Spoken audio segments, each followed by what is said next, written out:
Good evening. Welcome to the Thursday, July 10th, 2019 meeting of the Park and Rec Board. Thank you all for coming today.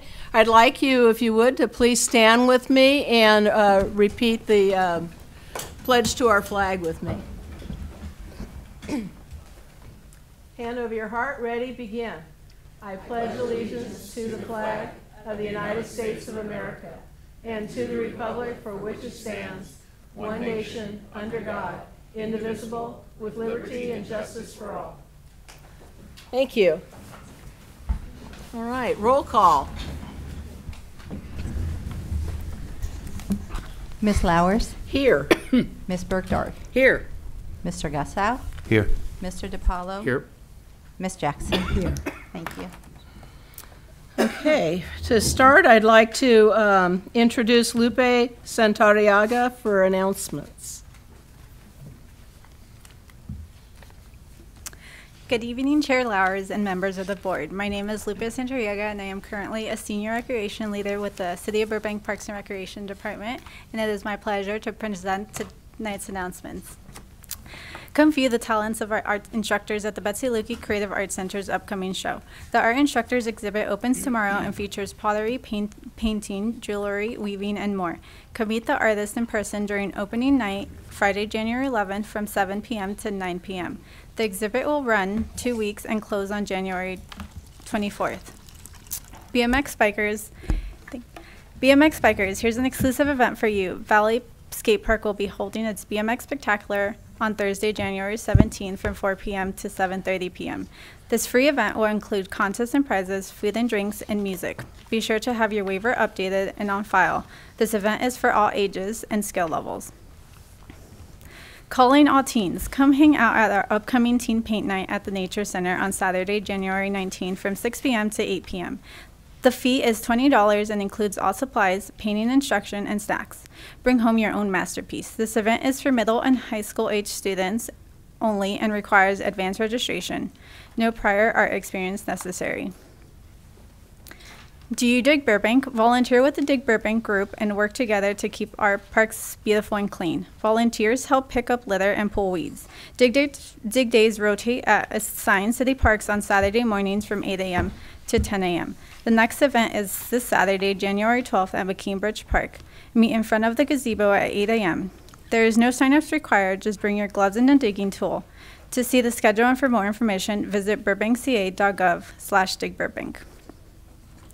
For full details regarding our up-and-coming events, including registration information, please visit www.burbankca.gov/parksandrec-events.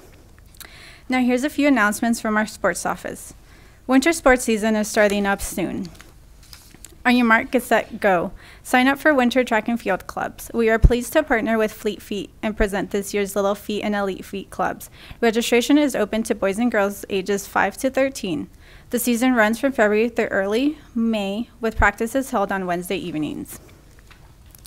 Let's Play Ball. Hat Minor, Baseball, and Ponytail Softball leagues are starting up this March. The City of Burbank offers non-competitive T-ball divisions for grades K through 2nd and competitive baseball and softball for grades 3 to 8. Sign up today. For more information about our Parks and Recreation winter sports, please visit the sports office located at Olive Recreation Center or call 818-238-5330. To stay up to date on the latest happenings with the Burbank Parks and Recreation, be sure to follow us on Facebook and Instagram. You can also find out about our programs and events by visiting our website, burbankca.gov/parksandrecreation. This concludes my announcements. Thank you very much. Thank you, Lupe. Okay, and now we have a special presentation. This evening, we'd like to recognize some very special volunteers that have been of service to the City of Burbank for over 25 years. If you have attended a Parks and Recreation event, you are sure to have seen them. I am referring to the Disney Volunteers Program from the Walt Disney Company. The Volunteers is a charitable organization made up of Disney cast members who donate their time to helping charities and service organizations in their communities around the world. It is part of the Disney Worldwide Outreach Program. We would like to express our sincere appreciation and gratitude to the Disney volunteers as we recognize them for their ongoing commitment to the City of Burbank community. The Disney volunteers have donated countless hours to many Burbank community events, such as the Eggstravaganza, the Spring Fling, Starlight Bowl, Halloween Adventure and Carnivals, Mayor's Tree Lighting, Breakfast with Santa, and the holiday lunch at Jocelyn's Adult Center. We would at this time, actually, the dedication and enthusiasm of the Disney volunteers at these events help our departments tremendously in providing successful programs and events to the community. For that, we're truly thankful to the Walt Disney Company and the Disney volunteers for their support of the City of Burbank. It is a delight to work with them, and we look forward to continuing our partnership with them for many years to come. At this time, I would like to invite all the Disney volunteers in attendance to come up to the front. Accepting this certificate on behalf of the Disney volunteers is Laura Giron and her daughters Abby and Aubrey. Laura is the ongoing project leader for the annual holiday lunch at the Jocelyn Adult Center. Thank you.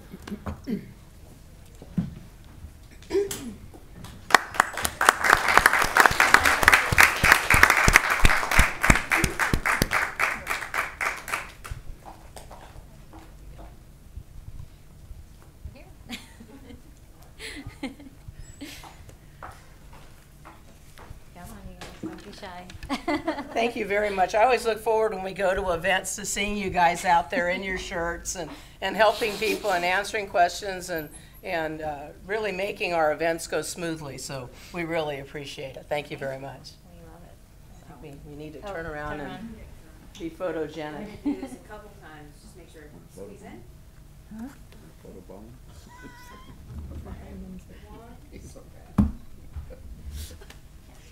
He's Mr. P. It's TBS.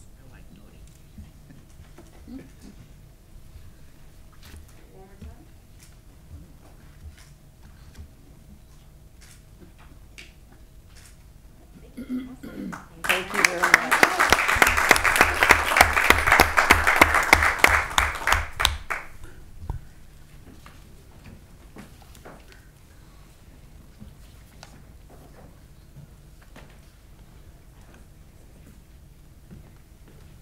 Now it'll be interesting to see if my voice holds out. I've been battling the creeping crud since before Christmas. So now it's time for oral communications, and I do have a yellow card from Glenn Hamanaka. So please come forward. Hi, Glenn. Thank you. Hello.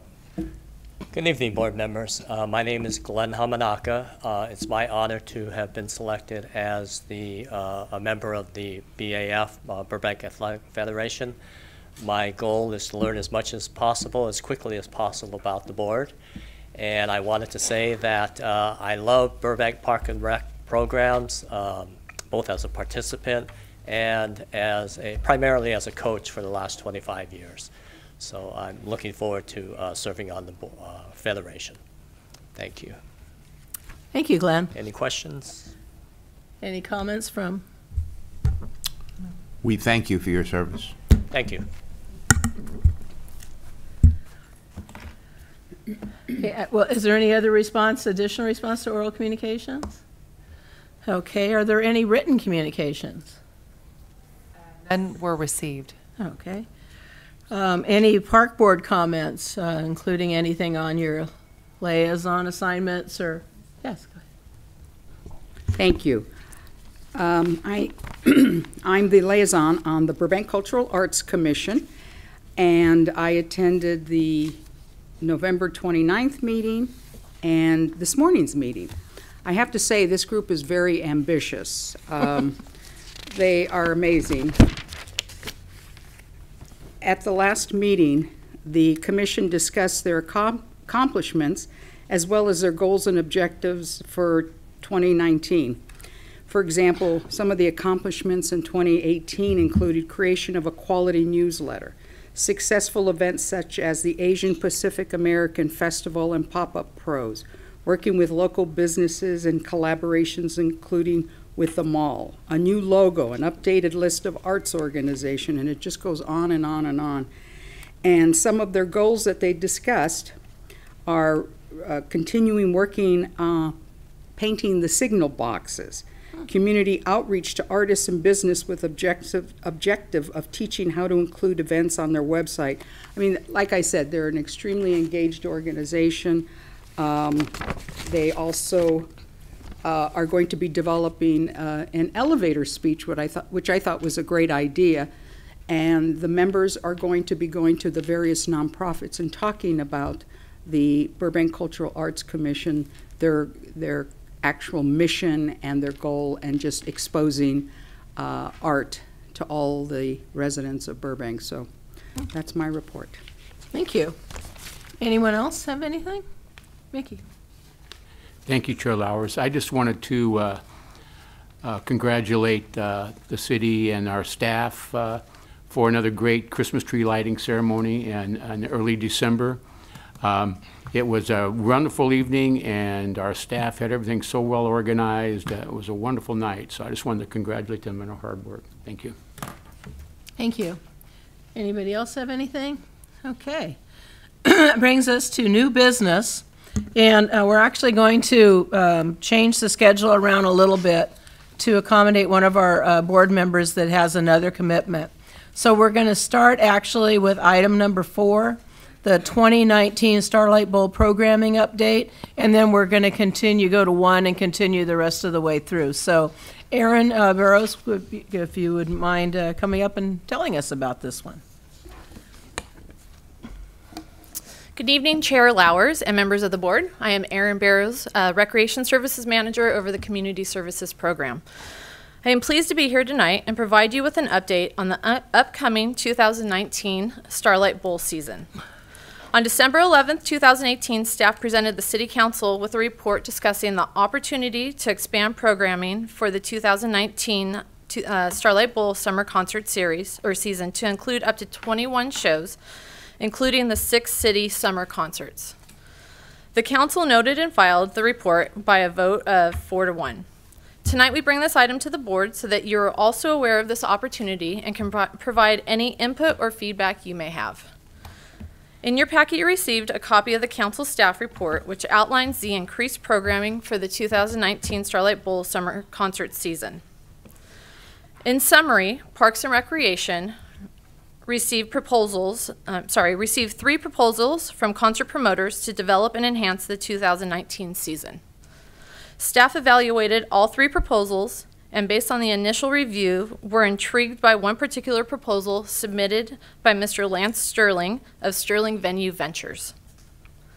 Sterling Venue Ventures would like to produce and manage up to an additional 11 events during the 2019 summer season with live music and comedy shows. Additionally, the 2 other operators, LA Concert Group and Terragram, each submitted proposals for 3 summer concert events. It is important to note, however, that we are a little late in the process of booking talent, so it is possible that less shows will be booked than originally anticipated. The current rental model that has been used the past few seasons is very taxing on limited city resources due to the fact it requires 15 to 20 Parks and Recreation staff to work each concert, as well as provide extensive post-event support to ensure successful concerts. Staff feels it is vital to try new business models with seasoned promoters to expand programming at Starlight with less impact on city staff. Sterling Venue Ventures will be able to hit the ground running as they already have booking, ticketing, marketing, promotion, and production systems in place and require limited city staff and resources to implement successful events. Moreover, this turnkey rental model is important to test due to the fact the city does not have dedicated staff to oversee the Starlight operations and is therefore limited in the number of events that can be managed each season. Staff has met with the police department to ensure they could provide staffing assistance with traffic and safety for the expanded summer programming. And with that, each summer, prior to our summer series, we always meet with PD to go over our traffic plan. And we'll continue to do this going on forward, especially since we will have an increase in concerts for the summer. Moving forward toward the possibility of a renovated, sustainable Starlight Bowl, staff knows that more programming is absolutely necessary, but the current way programming is delivered isn't efficient or cost-effective. Thus, it is extremely valuable to experiment with different programming models and expanded programming to better inform decision-making that will be requested of the council. There will no doubt be some very tough decisions to make due to the aging infrastructure of Starlight, and staff feels it is vital to take advantage of this opportunity to see what lessons can be learned through actual experimentation. The knowledge to be gained and lessons learned, both good and bad, from a diverse 2019 season can inform staff and the council on potential business models and renovation plans. Staff is excited to present a 2019 entertainment season with additional offerings through partnerships and improve the quality of the experience at the Starlight Bowl. Staff is confident that a pilot partnership between Starlight, Sterling Venue Ventures, LA Concert Group, and Terragram will be a successful endeavor for all parties. And with that, I would be happy to answer any questions that you may have. Ms. Jackson? First, I'd like to commend staff for taking a fresh look at this and trying to figure out what the solution is. We all know that it can't continue as it is. With that said, I was a little bit surprised that the neighborhood, the community around there, especially the residents on Walnut Avenue, were not apprised of this possible increase in concerts. In the past, we have met with, I believe there were 12 or 15 members of the Hillside Residents, what was it called? Hillside Recreation Neighborhood Protection Group. And this was held under the auspices of this department and the Community Development Department. Members were appointed in 1999, and we talked about the types of events, how much traffic the streets could bear, and that sort of thing. And I think that something similar should go hand in hand with this proposal. That residents, especially those on Walnut, which will be the most heavily affected, should be advised that this is going to happen, when the concerts will happen, so that they can plan to be away from home or already in at night or whatever they want to do, or maybe even attend. I just wonder if staff would be open to broadening the scope of public notice on this. I think our thought process is, since it is a pilot program, we want to see what the impact is to the community without really notifying and generating interest in it. We want to see and work with each concert and work closely with the police department to come up with different traffic plans, which we do after each concert that we have. If we see that there's an issue, we'll work on things. But I think because this is a pilot, we truly want to see how it impacts the neighborhood without formally giving them information, to see if there are complaints that come with it, or if there is information that they bring back to us. With the prior private rentals that we have had limited, if any, complaints about the traffic coming off the hill from the concerts. And this past summer, our biggest one, we had the private rental the last weekend. We were a sold-out crowd with 4,200 attendees, and we were able, with obviously the help of the police department, to get the traffic off the hill very fast without any complaints from the community. I understand that. However, it could also be seen another way. I would prefer, as a resident, if I lived on Walnut, which I do not, to know ahead of time so that I could know what was going on in my community. And I think you can test, if what you're trying to test is interest in attending the concerts, I don't think that has any effect on testing on the interest. Ms. Jackson and Chair Lowers and members of the board, Judy Wilkie, what I want to express is that this very conversation came up at the city council meeting. There was a council member who felt that it was important to notify the neighborhood. And I don't know verbatim what the city manager's response was, but it's basically, no, we want to trial and error. We want to test it. We want to know what people think, what they don't. We can self-correct in the middle of all of this. As you know, there's not a lot of options up and off that hill, because unless we're going to dig a pathway to the backside of the hill, there's just very limited options. So we know we're always facing a challenge, and that we want to do that in the most respectful way with the neighborhood. What I can assure you is that if this is to go forward, I think that the conversation was there would be community meetings, there would be community input, most importantly, the neighborhood that surrounds that area, because they are the ones who would be obviously most impacted. I think that the thought was, although the information's getting out, so I do know the community has seen it because there was an article in the Leader. I have heard that people have generated some conversations on Facebook and other types of social media, so I know the information is getting out there. So I think the neighborhood will become aware of it, and if there are concerns, I'm sure we're going to hear about it in advance. But I believe that our approach, and I think the council agreed with that on a 4-to-1 vote, was let's move forward. Let's not do a great deal of community vetting at this point. That let's see what happens. Let's see what kind of complaints we get organically. Let's not presuppose or get people very upset prior to things happening in the event it isn't as big a deal as what people might suspect. And I think you're right. There's a balance in that, but we know, just because of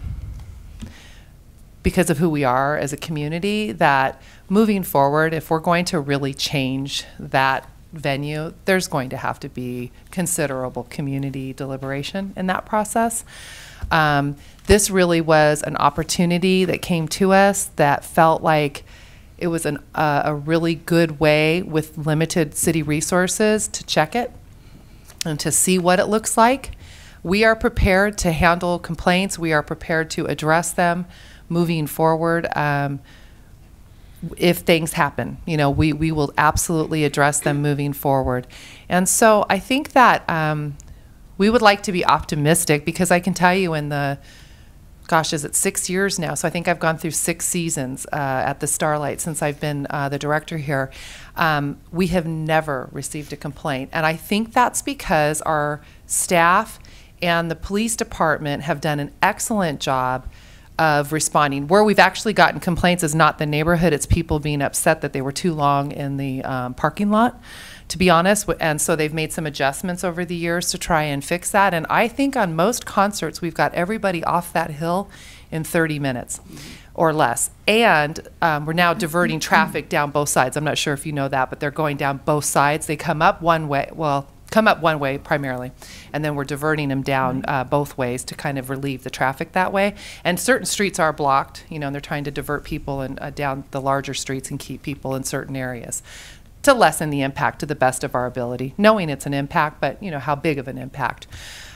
So I think that moving forward, we feel it's best to really trial and error this, and we don't have all the answers. You could be right that this could really blow up and people are really upset with us, and we're going to have to deal with it immediately.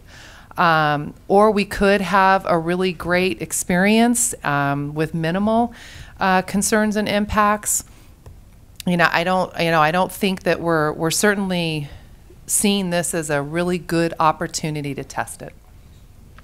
Thank you. However, I would argue that the role of the city in the public notification process is not to observe the process online. It is to send notices and to let people know what's going on in their community. And I know that your department and the city is aware of Nextdoor, which is a very easy way to post to a large area or a select area when something is going on. I know the other departments in the city have used that notice. And I certainly don't want to stand in the way of us finding out what it would be like if we had more concerts up there. And I think we learned lessons back in the late 70s that you might not be aware of, which is why you haven't had complaints. They used to have many more concerts, and they were of a certain type that would draw a rather noxious crowd. So over the years, we had meetings with the Parks Department and with the people in transportation and with the planning department to try and figure out how to wrestle with all this, and that's why we have so few concerts now. I think I looked over the staff report and the type and figured out the type of attractions that would be being brought. I don't see that that would attract necessarily a rowdy crowd or anything like that, and certainly if you want to try it, but I think we have to remember that in Burbank, you know, it's a community, it's tightly knit, and we don't ask forgiveness, we ask permission. And that's all I have to say. I certainly respect the work of staff, and I think we can still go forward with it, but I do think that people on Walnut just should be notified that this is coming and we're going to try it out, and if they have any complaints, they should have a number or an email or something that they can contact so that you'll know the impacts on the community without having to go door knocking or have them show up at council. And that would be my suggestion. Thank you. Okay. Mr. Gessa, followed by Mr. DiPaolo. Thank you, Chair Lowers. So would anybody here be surprised if I was in favor of this proposal? I don't think so. They won't be surprised that I am too.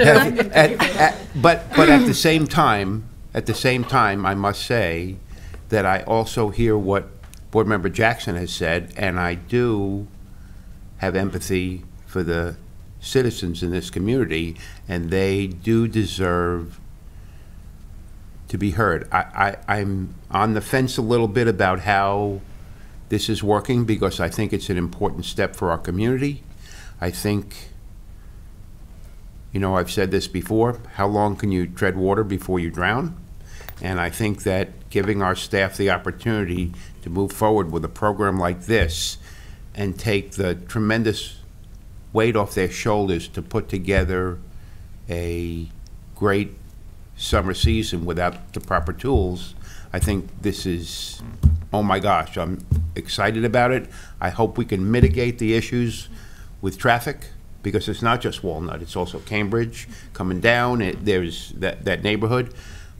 But I do think this is a step that we have to take, and I do have some questions, So, and maybe staff hasn't gotten to this point yet, but let's just say, for example, that 1 or 3 of these organizations were successful in their concerts and it worked well.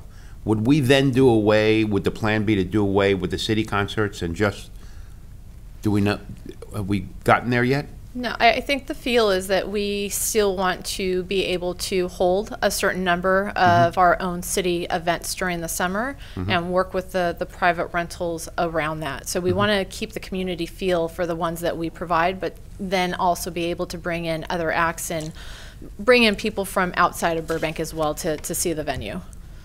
And in both the staff report from, when was that, December 11th, and the memorandum for January 10th, I'm a little cloudy about how the food and beverage works. Do we get to share in the food and beverage from these concerts in addition to the rental that these companies are paying? For the private rentals, we are going to put in with the concessionaire that we would get a percentage of the alcohol sales, because for the private rentals, no outside alcohol is allowed in.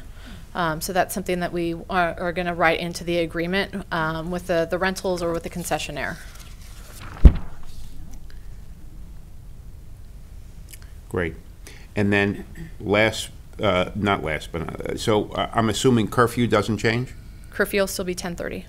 Great. And I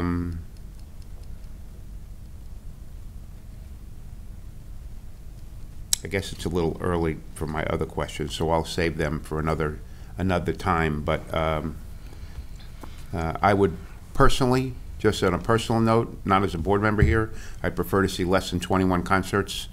Going from 6 to 21, I think, is a little extreme.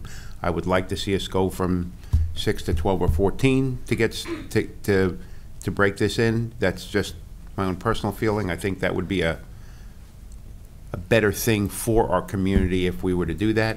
But I commend staff on putting this program together, because this is something we have needed to do for years, and I'm excited that we're doing it now.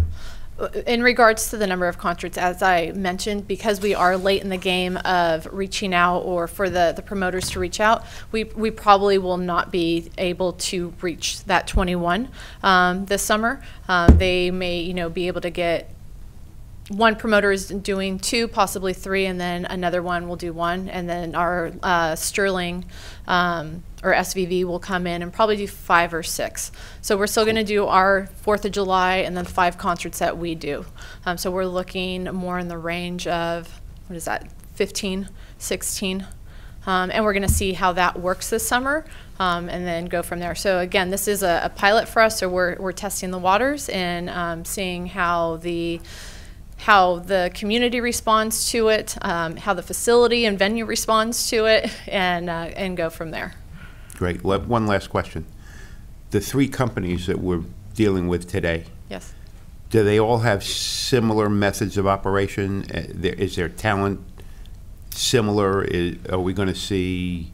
No, I think you're going to see different talent. So SVV, who also promotes or works with and operates the Canyon in Agora Hills, in Santa Clarita. They have the Saban, they have the Rose, the Libby. They definitely hit more of the, I'll say, like the music I listen to. They have, Styx. They have Boston, I think I want to say. So it hits a different crowd. Our LA concert group is the one that in the past they've brought Thomas Anderson. So it's hitting, a different population or different interest group. And then Terragram is kind of the new one for us. They're more of an alternative. So some of the groups that we've been talking with them are probably a little bit of a younger crowd, but more in, I don't know how to perfectly explain like the genre that it would be, but you're going to get different pickings, diversity, and then from what we have also. Great. Thanks so much. You're welcome. Chair Lowers, if I might just add too, I think it's important. It was in the staff report, but I just want to say it publicly that actually last season we had 8 concerts. The year prior to that we had 9. So we have had, a few where we've tried to up it with a few of our private rentals. We've always kept our number the same for many years, but they have gone up a few years where we've had some rentals. So we've been as high as 9, I think, in my time that I can recall. So, 5 more is probably not a huge number. I know 21 sounds like a lot, and we asked for that authority in the event Sterling was able to do that. But the reality is that it will be tough to get talent this late in the game because we hadn't made those decisions until December. But it is certainly something, it's honestly probably the number that venue would have to look at in the future. Certainly we wouldn't want to be looking at numbers like the Greek Theater and others have in the 40 range. That would obviously not be appropriate. But I think that 21 is probably about the number. I mean, I don't know that for a fact, but I would tell you, looking at different business models, and if we're going to continue to, generate income from the general fund to support that venue and that type of thing, I think you could, with some private rentals and others, you could continue to do that, and that would probably be a pretty close number. Thank you. Mr. DePaul? Yeah, thank you, Chair Lowers. I really respect Ms. Jackson's viewpoint, but I think this is a good way to go. If we do a mailing, people are going to find out. It's already been publicized. I think if we go around to the neighborhood saying, if you have any complaints or this or that, I think that's going to start off on a negative. I think this is a positive move. And I agree with Mr. Gusso that, probably not 21 concerts, limit it a little bit, bring it up each year. We had a chance to do this, as somebody mentioned, back in the early 70s. And there was various things, prohibited that. And that's why that venue is still like it is. And I think if we are going to look to putting some money in here, because it is a beautiful setting, it's got as good as acoustics as a Greek theater, and it's a shame it's not used more.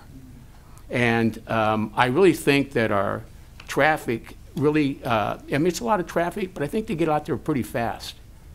And I'm not saying, okay, it's like, I don't want it to be like a Greek theater, but try parking up there and try getting down. And they're doing shuttles. Now, maybe eventually we'll get to where we're shuttling people. I mean, not right away, but when these, if some of these private contractors come in, they could provide the shuttles. We could shuttle from McCambridge, Olive.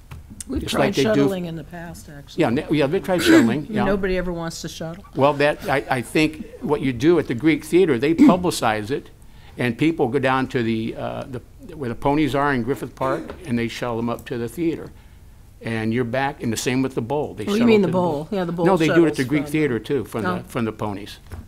Madam Chair. I've done it before, and you know, I think we should look at this as a positive. And as far as PR goes, I speak from experience. This department handles, you know, the public. When they call, they respond to them right away. And they respect their viewpoints. After all, we are in the people business. And they respect their viewpoints. And a lot of people, obviously, are going to be upset. But a lot of people are going to be very, very happy. And I think that's a majority. And I really think it's a great move for the department. And if that place wants to be fixed up, I think that's the only way it's going to be. Because the only time I'd support a bond issue would be to put both recreation centers on the back of the Starlight Bowl, then support it. Thank you. I basically totally agree with Board Member DiPaolo. It's a wonderful venue. I think we need to test it as staff is telling us, and let's approach it with a positive attitude. Once you get the venue set, maybe have them do a mailer to all the zip codes up there. I think there's 3 or 4 of them. And so that they have the information, they know when the concerts are going to be held, and it's another way of promoting it as well. Thank you, but I do support this. And I'm very excited because I think about 1.5 years ago when I first came on board, I too questioned, you know, why aren't we bringing some outside talent? So this will be a great test to see if it'll fly for the future. Thank you. Thank Ms. you. Jackson. Okay, having served on many of the committees and panels that worked with this department on the issues regarding hillside recreation areas, and having been intimately involved with the Greek Theater and why there are shuttles now, this city is not prepared to deal with the outcry that caused those shuttles to be put in place. The residents hounded the city for years, and it was very ugly. So I don't think we want to go there. And I even think that we're saying we're going to shuttle them up. That right there is saying we think there's a problem, and that's going to incur additional expense. So I just think that a simple notification of the area, the people who live in the major streets there, and saying this is what we're going to do. Here's a number for you to call if you have complaints. Staff is here to talk to you about, because this is a work in progress. This is not a done deal.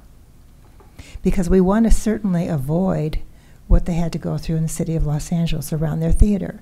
And we sitting on this panel, we all know that we need money in order to fix the bowl up, or it will be no more, no matter what we do. So I don't think anyone sitting in these seats is saying they don't like the Starlight Bowl. I love going up there. It's beautiful. But I also realize that there are impacts on the people on the downhill slopes. And I want to be sure to protect their homes, their property, because as much as everybody might love the concert, you're not the ones picking up the paper the next day. The residents are. The residents are the ones who pick up the wine bottles and other paraphernalia that's associated with a concert gone awry. And so I just think we need to be respectful of their property rights too, not just people who are going to come from miles and miles, drive through the community, and don't really care about the people who live on those streets. Thank you.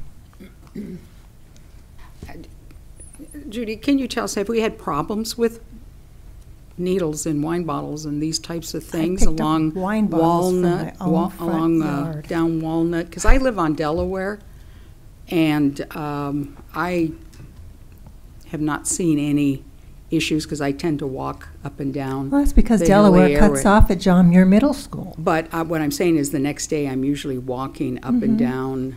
But they don't use your street for Walnut. traffic. Excuse me? I'm sorry. They wouldn't be using that street for traffic because it ends at Kenneth Road where John Muir Middle School is. And But they'd that's have to not make what some I'm turn. saying. Usually days after, like on a Sunday, I will walk up and down Walnut. I will walk up and down Well, the like main I- streets there because my friend and I walk. But I'm just saying, I haven't noticed anything. Have you noticed anything?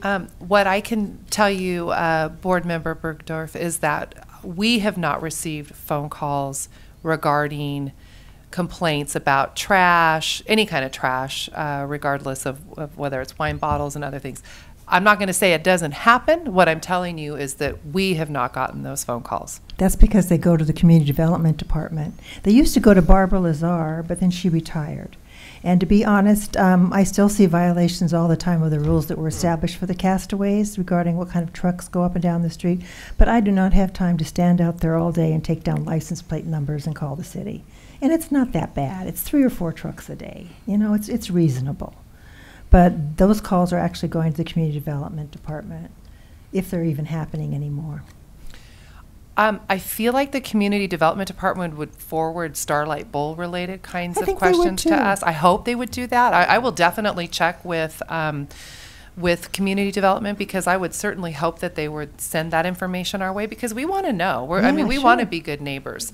I mean, we exist all over this community, and we have programming everywhere, and we increase our programming everywhere, whether it's in sports, whether it's in, different things that we do at our recreation centers and events that we hold and all sorts of stuff. So we do this throughout the entire community and certainly want to be respectful. So I really hope that people are contacting us and letting us know, because if they don't, we're not going to know what the impacts are. So we do. And I would tell you, I go to every concert.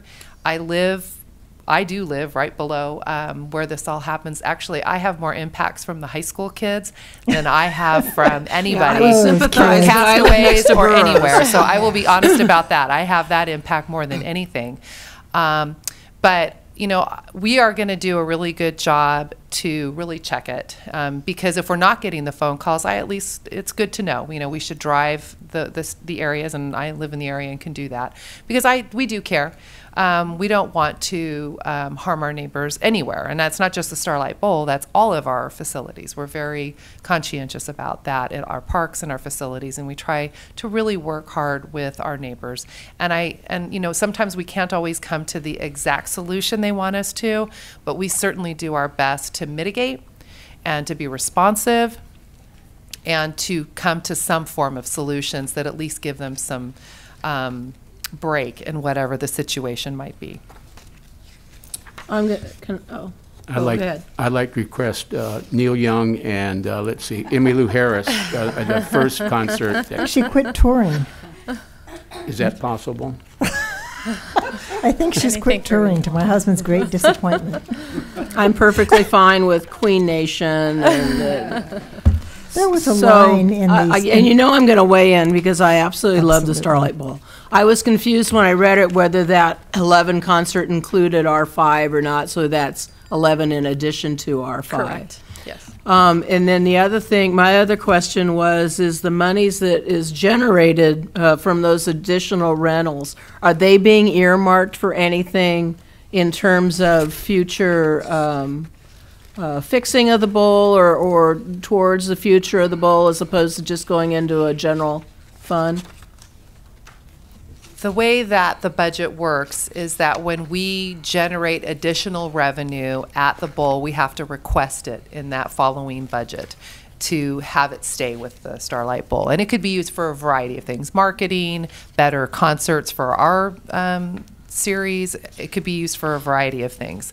But that's the way it works. It goes into the general fund, and then we have to ask for it in the budget in order to get it allocated into our budget so that it can be spent on the Starlight Bowl. Okay. Oh, go ahead. There I probably wasn't wouldn't. done, so it's coming I'm- back to me. I'm sorry. You are the chair. I was just going to say there probably isn't enough money coming in through those rentals for us to really be You got to start somewhere. I understand that, but I think we're better off asking for the funds we need to redevelop that instead of just tying it to those rentals, because otherwise we might be a long time before we get to do that. Well, and then there's that's the other trick. The thing I was going to talk about is that all of us would love to see the Starlight Bowl renovated so that there's handicap accessibility, which there absolutely is not good handicap accessibility right now. And if we're, well, I mean, it is at the extent that we're able to do it, but you're up on a hillside, and it's not going to wake up in the morning and have the elves have turned it into flat ground. So that being said, the amount of money that it's going to take to do that Starlight Bowl to a way that it would need to be is going to be huge. And if we ended up doing a bond or ended up finding some other mechanism, you're going to have to justify that expense and the availability of paying back any monies that are generated in there. And you're not going to do that with a 5-concert-a-year community event schedule. And that would preclude you, I think, from even generating the interest that you would require to put that kind of funding that would be necessary to bring it up to snuff out there.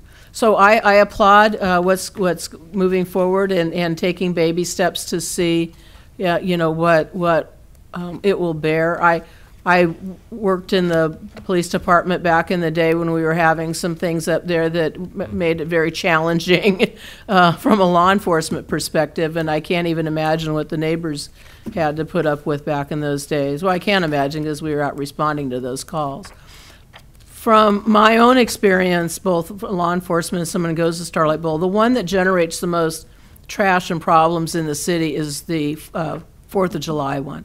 And it has nothing to do really with the event at the Starlight Bowl. It's the fact that the visuals of the fireworks draws people, and they park on our city streets to watch the fireworks. They're eating and drinking, they're depositing their trash out the window of their car, and they're driving home. That's problematic. I don't know what you can do about that. The only thing that I could suggest is after a Starlight Bowl would be to have a designated trash crew go up and down the streets and clean up, much like following a parade or something like that to mitigate that. But the problem with that really is that we draw all those people to see the fireworks for free by parking in our side streets. The regular concert series, now I have to had the caveat that I have not been to the extra events that we've had up there. I dutifully go every single year to our Starlight Bowl series. But people are in and out, and they're off the hill. Even the last few years that I worked and was working up there, and I didn't go home till everybody was out of the parking lot, they were out quickly. Especially now that they're not doing, I think that Fab 4 is the only one they're doing true stacked parking on. All the other ones, they leave gaps between so people can leave early, people can get out. You're staggering the traffic, and having the 2 ways out staggers it even more. It works really efficiently. And you're probably not experiencing trash from those people because they're going home. You still get trash from people that try to get up to the view area. So again, nothing to do with Starlight Bowl itself, but the fact that we have some fabulous views from our hill that, attracts people to go up there and do whatever they're doing while they're looking at the view, and then depositing, whatever from that going down the hill. I live next to a high school. 4 nights a week, you can't park anywhere near our house, and there's trash so I just go out, pick it up, and I move next to a high school. What am I going to do? But I appreciate the problem. But the reality is, if you're going to do something with Starlight Bowl, there has to be a movement towards a more revenue-generating experience up there. And I'm not saying it has to be acts that draw people that perhaps would be using drugs or other kinds of things. There's a lot of kinds of things you could do. I go to Santa Clarita, I go to Santa Barbara, I go to see other places that have concert venues. And they're some of those are in similar kinds of facilities to what we have, where you're still having to egress and ingress through neighborhoods. So it's working other places. It should be able to work for us. I can understand notifying people that you can do it in such a way that you're not, I call it solicitation of complaints, that you're not soliciting complaints because people have a tendency to get on their high horse about a number of things before they've had the benefit of experiencing the facts. So, but I think that as a, you know, it's a double-edged sword on that one. You can, for some people, you're going to lessen their anxiety because you've put them in the know, and for other people who are going to have anxiety, even if it's a group of saints playing up there, they're going to complain regardless. So, you know, you just have to suck it up, I think, and put on your big girl pants and let them know, and whatever fallout from that is what you're going to get. But the reality is that we have to move forward with it. I applaud the fact that we're doing it. I think it's good for the bowl. I think it's good for the community, and let's see, you know, what life's going to be like actually using the bowl. Yeah. I think Carolyn had her hand up before you. Okay, I have heard all of that. Just to bring more in from the 20-year ago meetings, we did at that time discuss a back entry, having 2 exits in case of fire so people could get out of there. And the other thing was that in Sue Giorgino's memo to Mary Alvord back in the year, I believe it was 2001, Susan, I didn't bring it with me. I did read it today. It said something to the effect of, you know, all the recreation in the hillside areas comes up through residential zones. And so that we do need to be sensitive to what we're bringing up the streets. And the departments need to work with the residents. And that's all I'm asking. Thank you.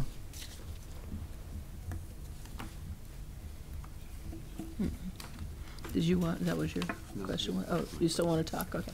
Oh, that was, okay. Anybody else? Okay, I think we've beat that horse.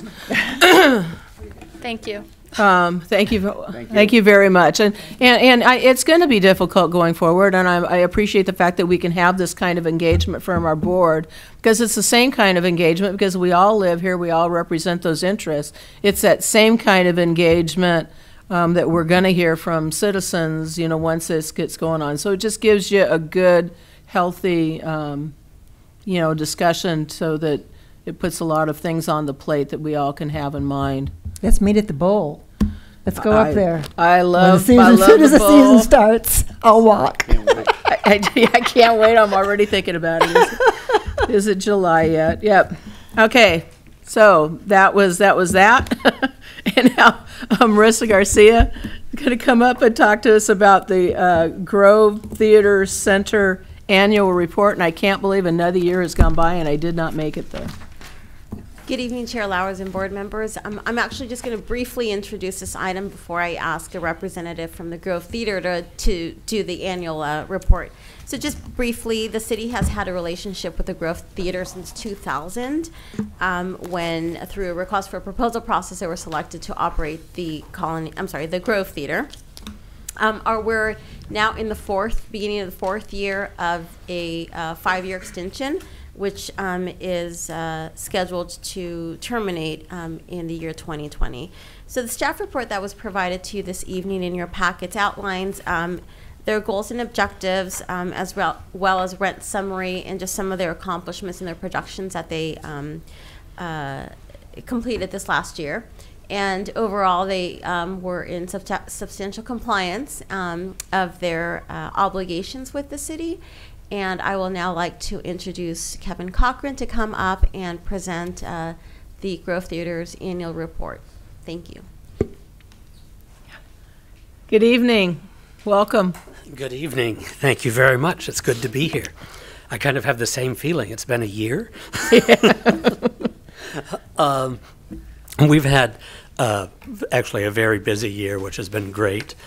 Our biggest program that's begun to move forward now is GTC's project, the Moss Hart and Kitty Carlisle Hart New Play Initiative. And this year, the first cycle began, and through last fall and the spring, we actually received 1,243 scripts from 40, I've got to look at the numbers, I keep forgetting, 43 states and 5 countries for this contest that we've created. Wow. So we were hoping maybe 500, so we were a little overwhelmed with the 1,200, but it was great. We narrowed that down to 23 semifinalists. Then we had a blue ribbon panel, take it down to 8.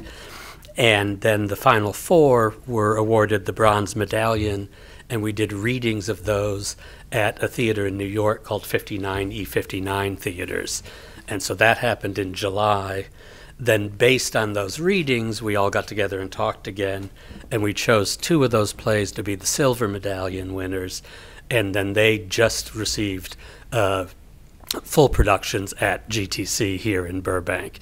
So it's kind of exciting because the residents get to see in one case, a world premiere, in another case, the LA premiere of these 2 new plays that have come from a very large pool that we're looking at.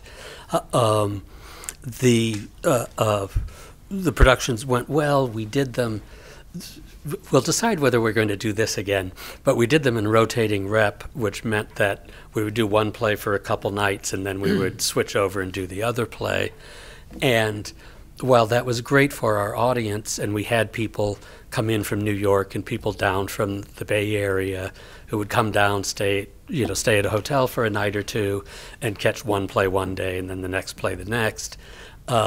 It was a little tiring for us to keep switching the set back and forth because they were very different setups in terms of what was necessary.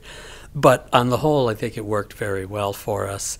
We're currently trying to figure out which play we're going to choose and move it forward to the next step. And then on top of that, so that was kind of our main project, but we had a lot of things going on at GTC Burbank besides that. GTC, we produced the newest version of John Carney's incredible exploration of wonder. And for those of you who don't know, he's won Magician of the Year at the Magic Castle, I don't know, I think 12 times, more than anyone else. And he's just one of the best sleight of hand artists in the world. But he wants to experiment with a more theatrical production of magic, not doing a magic show, but figuring out how to do a theatrical show that incorporates magic. So we've been working with him on that on a couple of versions. So it was great to see the newest version of that at GTC. And then Denise Moses is just a very funny writer-performer. I don't know if any of you remember Tony and Tina's Wedding from way back. It was one of the first walk-around shows. Well, she was the original grandmother in it. She was about 22 when she played the grandmother, but she kind of goes way back in that type of comedy. And this was a really fun show based on actual books from the 50s of growing up and educational films and that sort of thing. So it was, it's a lot of fun to look back on those now and see what people were saying. In addition, a Rising Stars musical theater troupe, who's been with us for many years now, was back for a full season of 5 shows last year, so that was heartening. And then a new company, Domino One Productions, came in and did their first 2 productions with us last year, and were very good and kind of fit with us very well. And so they're going to be back doing 3 productions this year, starting in March. So I guess that's all kind of covers the specifics. Are there any questions or comments? Mr. Gussow? Thank you, Chair Lowers. Mr. Cochran, nice to see you again. Thank you. Good to see you. You're boring. Sorry. Every year you come back here and exceed your expectations from the previous year. Every year we look at these numbers and I go, wow. Because I know that the rest of my colleagues here and the staff here appreciate what you do, and our city appreciates what you do. Thank you very much. And it's always wonderful to see someone who excels, and our city certainly is needing of more of the arts. So thank you for what you do. Well, thank you very much. And I will take the praise without any question, thank you. But I will remind you, last year we had some issues. So, you know, it's nice to be back on our normal track. But they were minor, and Yes. and we knew that they could be fixed, and you knew they could be fixed. So that was what was most important. Thank you again. Thank you so much.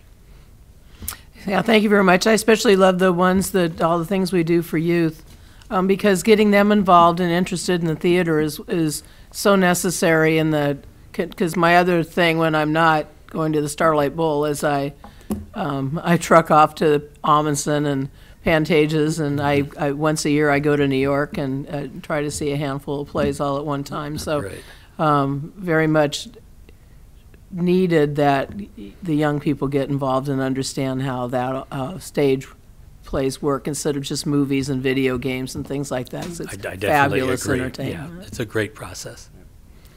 Go ahead.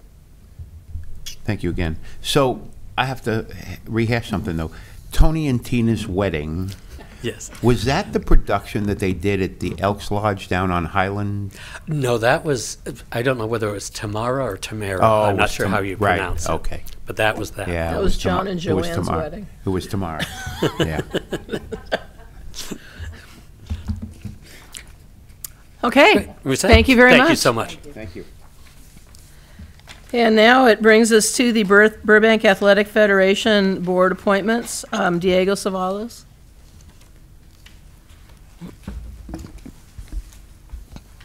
Good evening, Chair Lowers and board members of the board. My name is Diego Ceballos, Recreation Services Manager over sports and aquatics.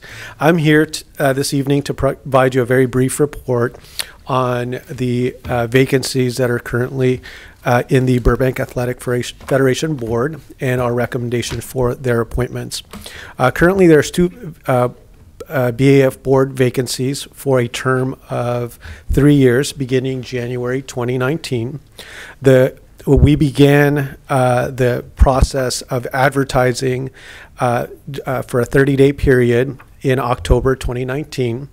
The vacancies were advertised in our city website, in the Burbank Park and Recreation newsletter, the Burbank Channel Scroll, an ad on the Burbank Leader, and to the BAF membership. As a result of our advertising efforts, a total of 3 applications were received for the 2 vacancies. The candidates were interviewed by the committee. Following the interviews, the committee discussed, reviewed, ranked each applicant based on their experience, their knowledge, their overall ability to carry out the objectives of the BAF board. Based on the overall ranking, the committee determined that Jim Frankian and Glenn Hamanakan, who you met today, are the top candidates to fill these vacancies. Today, staff is recommending that the Park and Recreation Board appoint Jim Frankian, who is currently our president, and Glenn Hamanakan to fill the 2 vacancies for a 3-year term period on the Burbank Athletic Federation Board. This does conclude my presentation. I'm happy to answer any questions.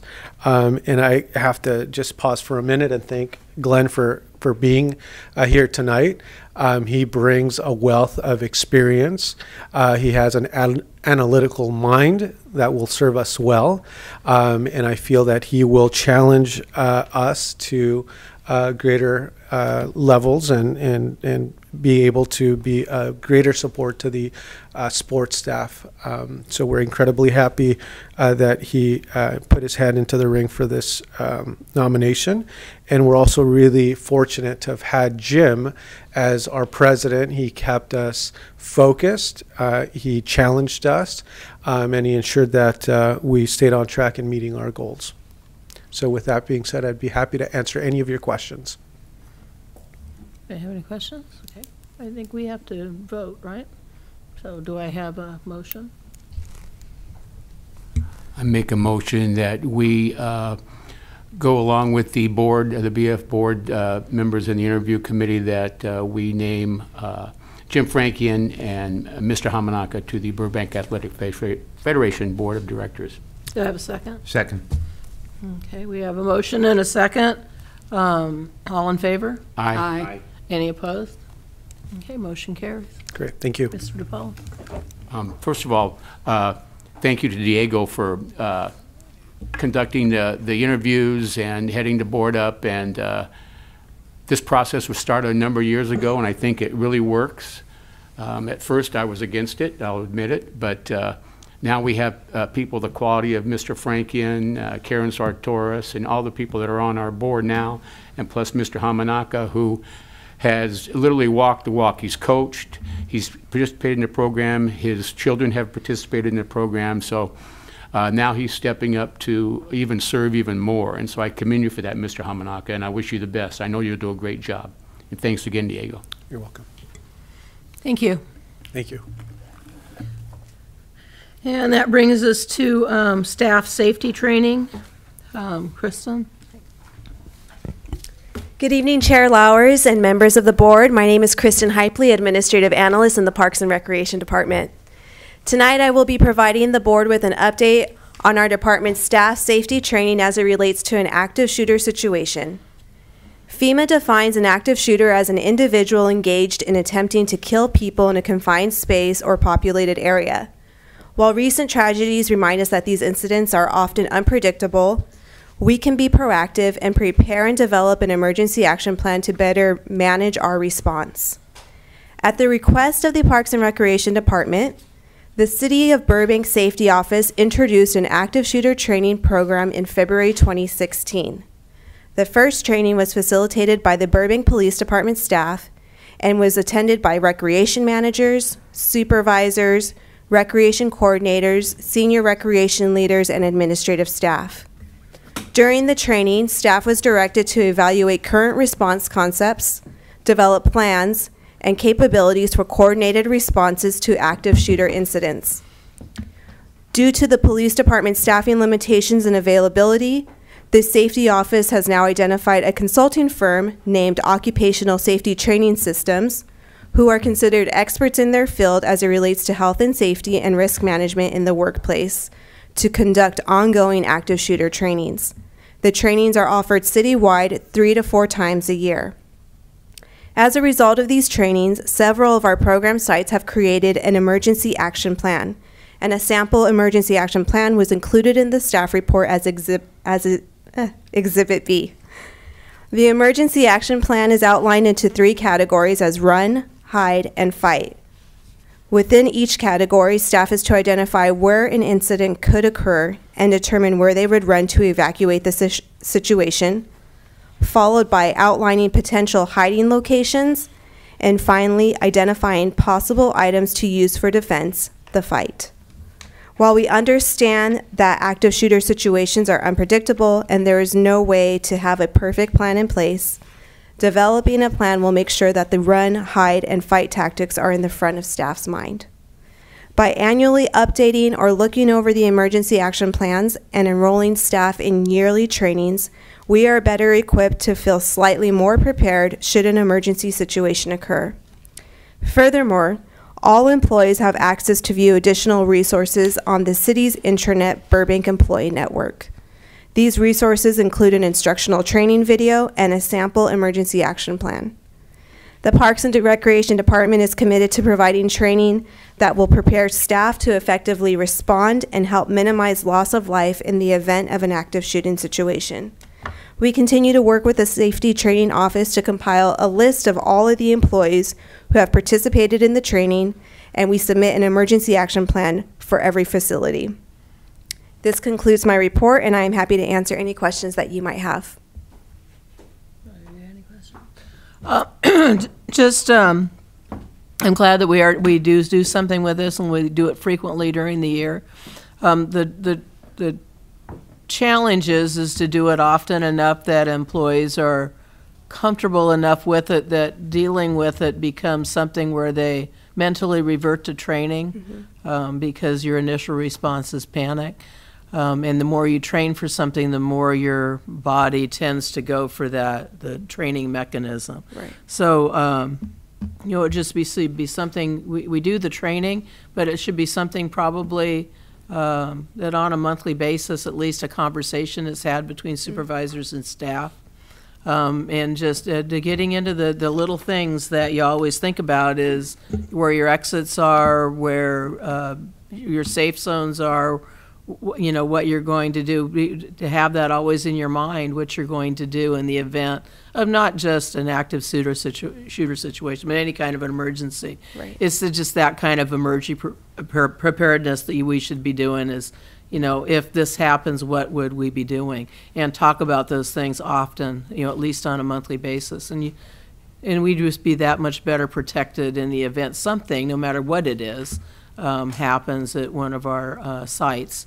And staff would be so much better able to deal with it because in their minds they already have a plan. Right. Mr. DiPaolo. Thank you, Chair Lowers. This question is for staff. Has anybody, especially the way things are today, has anybody ever come into a facility and say, do you have any safe places to go if something happens? Are there any, where are the exits? What do we do in case somebody comes in here and wants to commit some violence? And we have our kids in day camp or participating in a sporting activity at a gym, things like that. Has anybody ever asked about that? Meaning, have we had Like a perpetrator parent, potentially, like or a parent? parent? Or somebody, a participant? I don't know that we've ever had anybody ask us those questions, but what I can tell you is we did kind of have a scary situation at one of our sites where a person who had been involved in a crime came into the recreation center. And what I can tell you is the staff, and it's probably they were some seasoned staff there who handled it extremely appropriately and had the police there within minutes and addressed that situation and locked themselves into area, knew exactly what to do. So I would say that in most instances, the center sites, our facility attendants and others who are kind of that front line when somebody comes in have been trained. And in our programming, I think that, parents have probably asked on occasion what some of our safety standards are with respect to, especially when you're going on field trips and other things like that. So, I think we're prepared to answer those questions. And our staff absolutely knows where evacuation sites are, where they're to meet. They have all of those kinds of information. But what I would say is that, to Chair Lauer's point, we need to drill it more, for sure. And so we need to definitely be at least talking about it. If we can't physically run through training types of scenarios, we should at least be talking about it and constantly having it in people's minds so that they're thinking about it and feel more comfortable talking about it, so that you hope then that when it does happen, the panic doesn't overtake somebody. Mm-hmm. Right. Yeah. And as far as the seminar that you all did the facilities managers attend that, or the facility attendants? Yes. The affiliate attendants, whatever. I believe so. Did they? Because I'm thinking of like them, the weekend type, yes, they did. part-time people on the weekends. Yes, yes. There's a lot of training that our weekend teams have to do, or people who work for us in the evenings or only during the day, those types of things. And so I think we've, number one, gotten smart about how we group all of them together and get one or two big trainings so that everybody is there. We are also moving toward, as a city, having some online options as well. Great. Which helps in some scenarios. In a scenario like this, you really want to be probably talking about those things and be at the site, so you can be looking at locations and talking about those things. But we do that. Yes, it's a priority to us. We want to ensure that everybody feels safe, that everybody feels as though they have been educated on what they should do, how to get help, and then other training as well, whether it's discrimination, sexual harassment. I mean, we do all of those types of trainings, defensive driver, everything for all of our staff. Yep. thank you very much. If I may also add, in addition to training all of our staff, as a board may know, we do have a lot of contract instructors who teach in our facilities and have a lot of kids. And we do, I think, a really good job in sharing that information. They're not city employees, so therefore we don't offer these trainings to them. But we absolutely do share our policies, our practices, run through situations like these, share videos that are available online through just links, so that we do although all of our facilities are staffed whenever there's any programming, it's good to also train or educate our instructors who will have classroom of kids or adults. So I just wanted to make sure that the board was aware of that. Okay, thank you. Now we're moving on to the consent calendar.